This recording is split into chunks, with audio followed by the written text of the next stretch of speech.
Welcome back to Mossy Oaks Farms. I've been using the tractor for quite some time now, and I'm by no means an expert. I've made many mistakes, and I'm here to show you some of the mistakes I've made, and hopefully, by learning from my mistakes, you can save your bucket. I almost made a video showing you how to fix this wobbly $125 pallet forks. I realized something.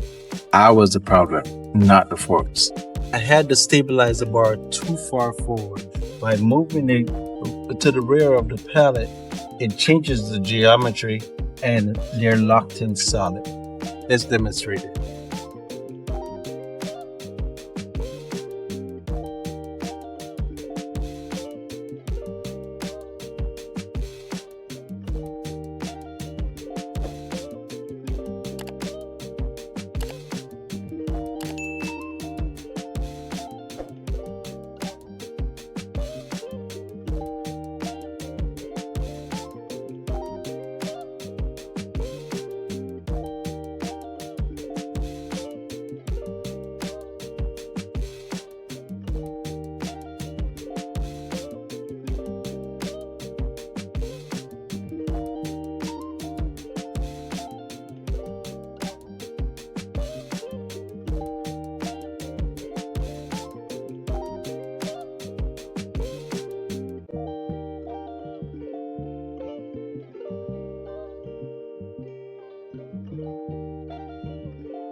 As you can see,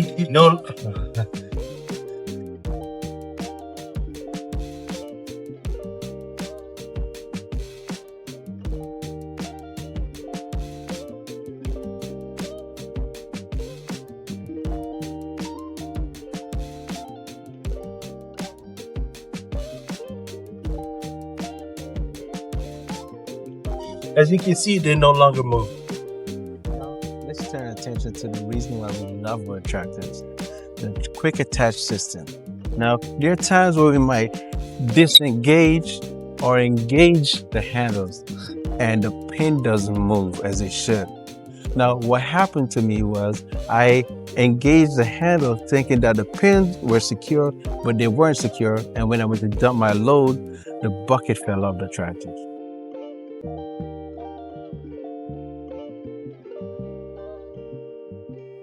As stated before, the quick attach handles, they engage and disengage as they should, but these pins stayed attached to the equipment rather than engage into the tractor. So when I tried to dump the bucket fell off because the pins weren't locked in the tractor. Always double check that the pins are engaged and don't take it for granted that everything is working as it should. I want to stop right here and look at this slow motion because it happened way faster in real life. If you watch where the bucket meets the quick attach, you'll see the exact moment it came loose.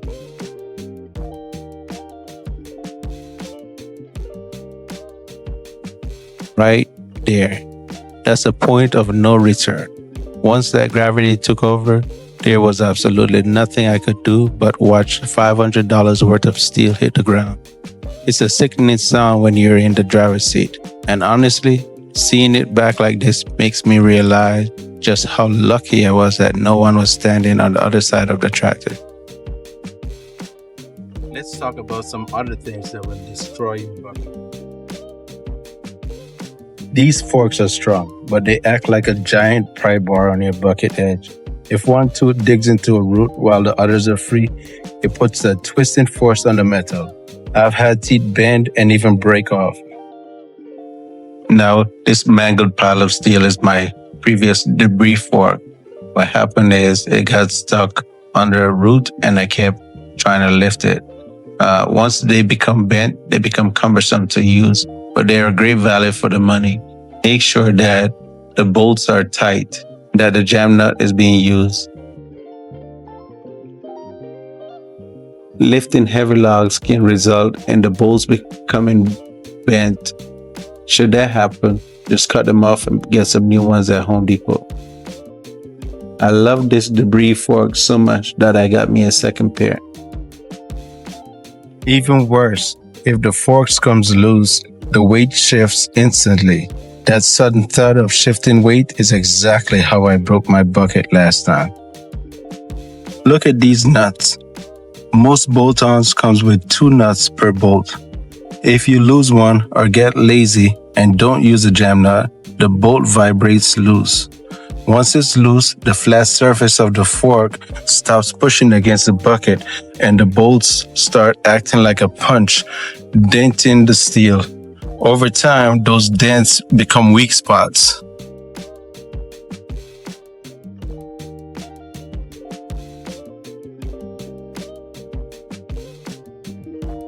Metal to metal with no paint equals rust.